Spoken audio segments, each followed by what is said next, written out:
Hey, Rob, how are you? Hey, Mike. Good to see you. You too. Rob, if I could start you just with your thoughts on the impact of LeBron and AD's signing and committing to future years with the franchise. What is the biggest thing that you take out of that and what that means? I think probably the word trust. I think AD and LeBron, I think, share a common quality with us of just being about the work and trusting the work. And I think yesterday, when we got the commitment from both of those players, it was a great day that was defined by the trust we've built in the relationships with those guys, and just really a truly exciting day for Lakers Nation and the fans, knowing that those two pillars of the franchise will be with us for a long time. It's a great moment.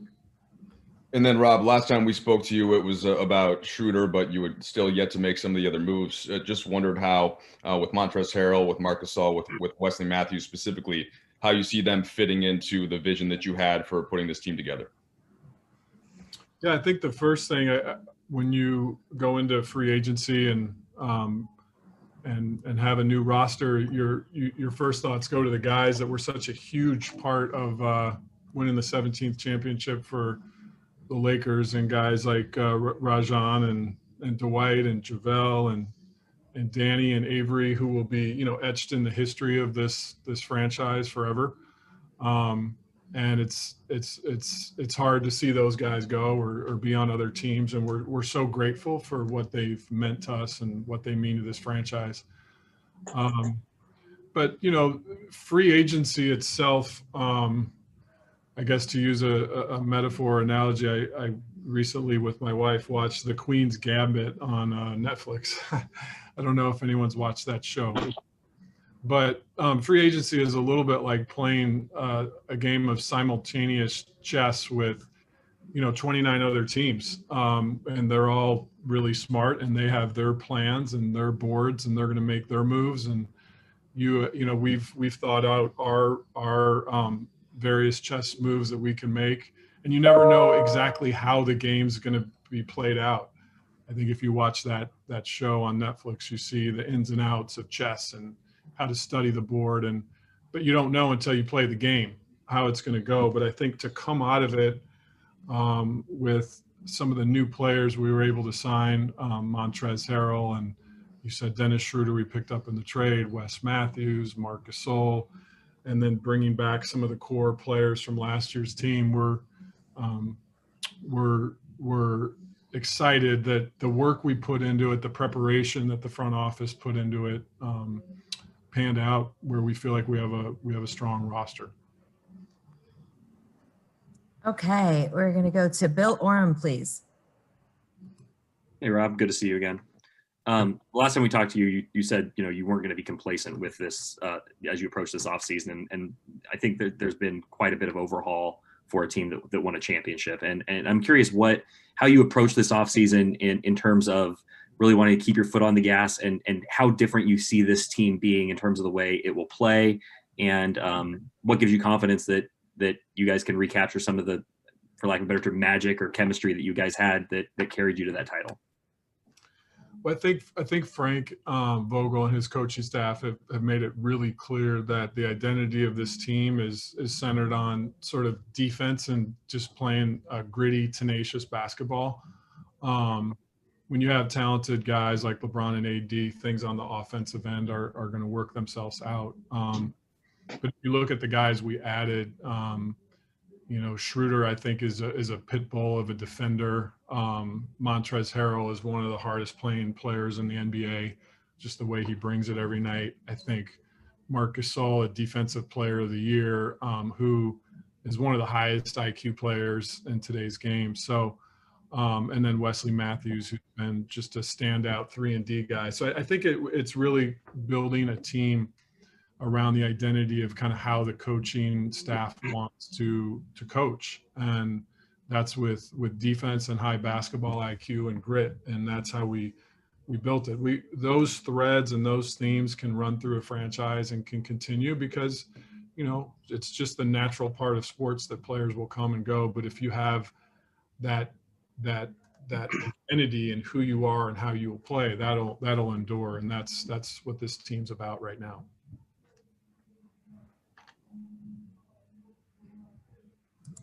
Dave McMenamin, please. Hey, Rob, Dave McMenamin, ESPN. When you make the acquisitions of someone like a Schroeder,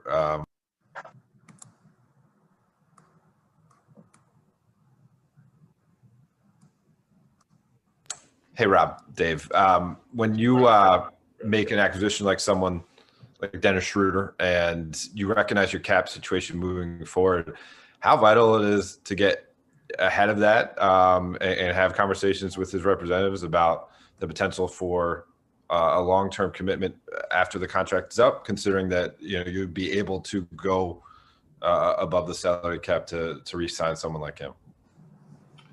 Yeah, I think one of the things that was very purposeful about our offseason was to try to get younger. I think we have obviously, again, with LeBron and AD as the two pillars, our two captains, our two unicorns, it's being able to find young players that can win now and also carry forward the torch with AD, lining up with his age. I think Schroeder's a great example of that. Obviously, Montrez, another great example, just lining up with AD's age. And I think we want to strive to try to keep our young players that we have on this team. We like the core. We like how it lines up. And I think Dennis, Kyle, Kuzma is up for an extension. These are things that we're continuing to focus on, but we like how the team got younger, faster, and our intention would be to try to keep that identity and that core together. Thanks. Okay, Kyle Goon, please. Hey, Rob. So obviously, you guys have, one of the shortest off seasons along with the Heat.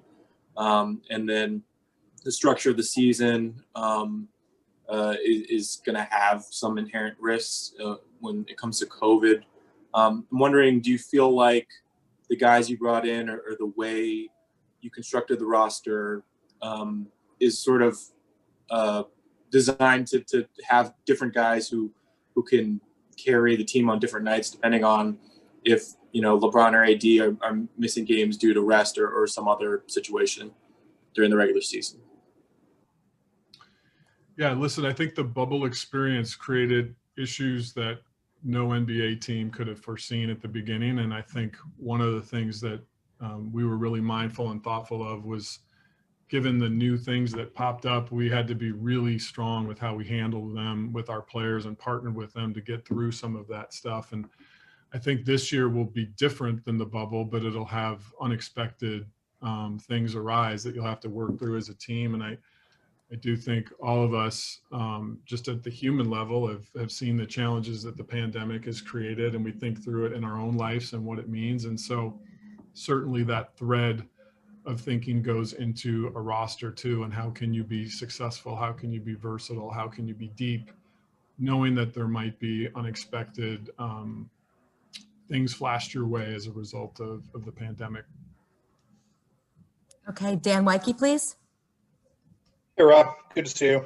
Just kind of a housekeeping question. Do you anticipate to have everybody available for start of practice on Sunday for team practices? And I guess let's just start with that. Is everybody healthy and clear?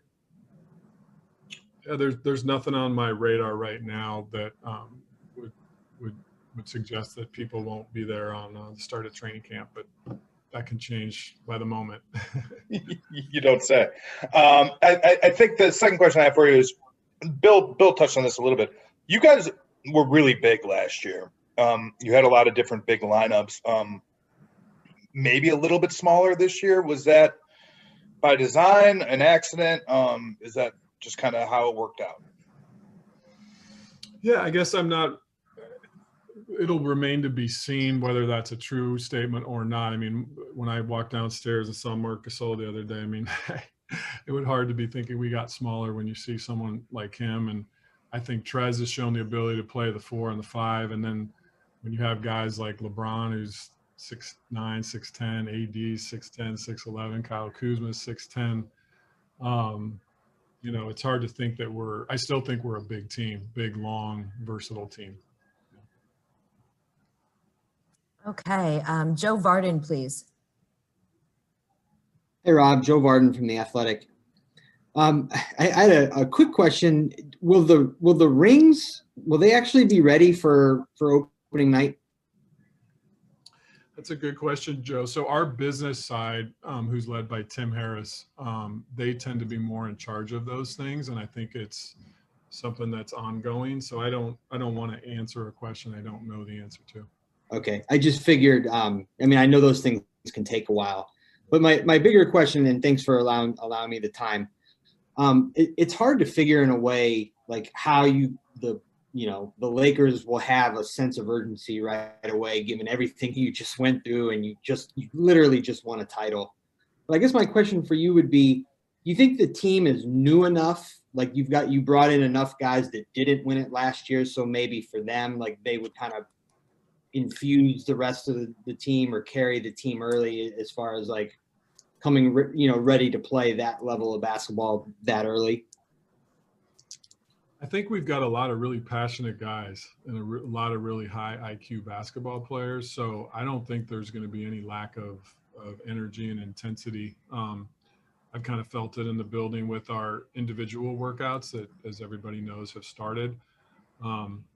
I think this team's excited to play, excited, for the challenges of coming together. I think, one of the hardest things to do in all of sports is defending a title. And I think in talking with, the 15 players that are on our roster, everybody recognizes just how difficult it is to summit twice in a row. It's a whole separate set of challenges. It's very different than winning a title after 10 years, which is what we experienced last year. So I think guys understand the gravity around that and just how big of a challenge that is. And I think they're up for that. Excited to take on that challenge and really just excited to get to work. Okay, we'll just take a few more. We're going to go with Mark Medina, please. Hey, Mark Medina, USA Today. Good to see you, Robin. Hope you're hanging in there. Hey, Mark. Hey, I was intrigued with the point you made on the team's statement about, having excitement to see AD continue to grow and become a leader for future years. Obviously, he's accomplished a lot this past season, but how do you envision what kind of leader Anthony will be these next few years? Well, I think he made a incredible commitment to the franchise by choosing to sign a 5-year contract, and part of that I think goes with his statement to the rest of the NBA that this is my team. And when you make a statement like that, that is a leadership act. And I think combined with just how dominant he was in the bubble, I think he's arguably one of the most dominant two-way players. The way he impacts the game at both ends and just how complete he's become on offense is extraordinary. So I think his act of signing to me was a big leadership statement right there. Okay, Andy Kamenetsky, please. Hey, Rob. You've now had 3 full years with the front office and coming off a championship. When you look back at everything that's happened and your role in it, where do you think you've grown most in terms of leading the organization? Maybe a question best asked for people that work, side by side. But I think the thing that is in me that's grown the most is just gratitude for this place. I think being able to work with a wonderful governor like Jeannie, who, as I've said before, she leads with intelligence and with her heart, which is a rare combination in leadership. Getting to work with Linda, who is a trusted advisor to her, and just the other wonderful people in the front office. I think I'm just grateful to have been a part of it for 3 years. And now when we get to see the accomplishments from last season. I think it just fuels our passion and desire to work harder and just to keep going.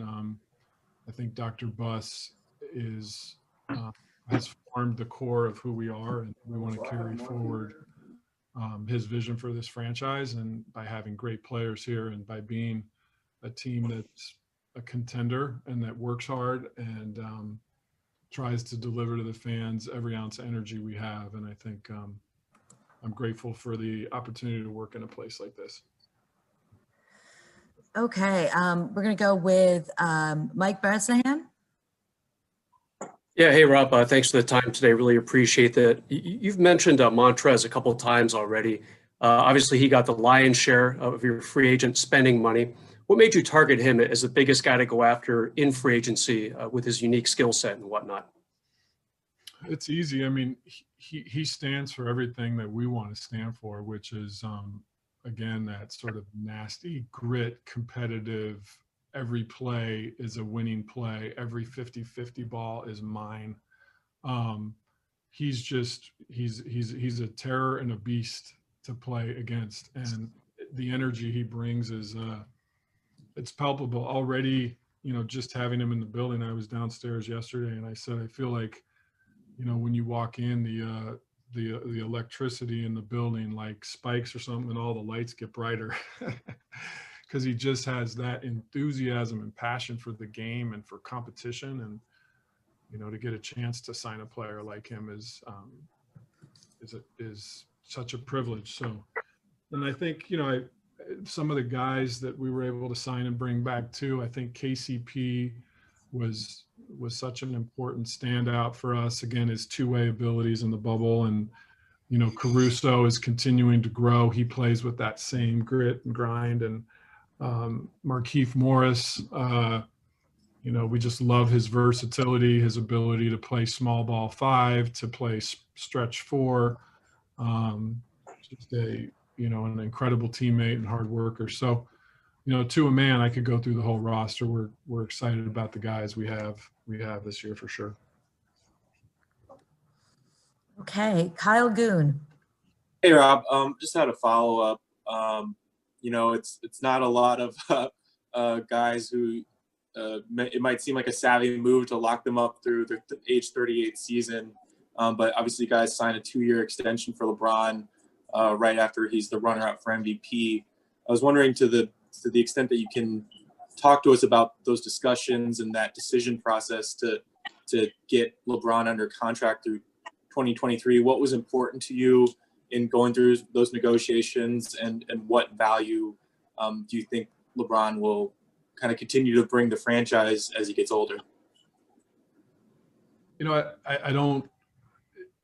The game, it's the way that LeBron plays is just so rare. You know, has the game seen a player at 6'10" that can do the things he does? I think, you know, of course, Magic is another one of those incredibly unique players that his game, LeBron's game, is not at all just built on athleticism. His game is built on IQ, strength, just his size, and his experiences. I think that he's going to continue to, because of those gifts, he's going to continue to be a dominant player well beyond what maybe the regular, ordinary NBA player would be able to do. So it wasn't even a debate for us. It was something that was very clear. And we think he's going to be effective and provide extraordinary value for every year he decides to play as a Laker. And I think what was especially satisfying and exciting about this is I think that now you can see with the legacy he's establishing as a Laker that his greatness will be defined here. And I'm sure he'll hang many jerseys someday, but we hope one of those will be a Lakers jersey. Okay, Brad Turner. How you doing, Rob? E.T., good to see you, man. Likewise. Hey, in your conversations with other executives and people around the league, with the virus going the way it is right now, Have you guys had any sort of discussions of another potential bubble situation for even a short period of time? That's not a framework that has come up on the GM calls with the league up to this point. Again, the pandemic is fluid, and so I think everybody is open-minded that, you know, the players' health and safety and the fans' health and safety and the staff members' health and safety is by far number one. And I think, so I think everything is still on the table, but it's not something that's currently being focused on. Okay, and last question, we're going to go with Bill Oram, please. Hey, Rob, just to follow up on some of the AD stuff, you know, there's been such a trend of superstars signing short-term deals to maximize their earning potential and to maintain their flexibility. LeBron did it, AD did it. When you guys were going into this negotiation period with Anthony, how likely did you think a long-term deal was? Was that something that you guys really were pushing for? And how excited were you that he gave you, and you touched on that part of it, I suppose, earlier, but to have that kind of buy-in as opposed to, you know, every year, every 2 years, having, you know, the looming threat of him potentially leaving. Yeah, I think, again, the way we approached our conversations with AD and his agent, you know, when we were allowed under the CBA to offer him the max, we had a conversation with them and said, hey, the Lakers would like to offer you the max, and the structure of your contract, because we are true partners, we want you to be able to think through all facets of that and what's best for you and your family and what might be best for this organization. And AD and his agent are both very thoughtful. They're very detail oriented, and he took his time to really think through and study the CBA and weigh the pros and cons of everything, and then ultimately made his decision. And we wanted to give him the time he needed to factor through all of those things. But obviously where it netted out, as I spoke to before, you know, just to me is such a strong sign of leadership and just such a great thing for showing for the city, for our fans. He's a pillar in LA. And I think everybody in the city is embracing his dedication to LA.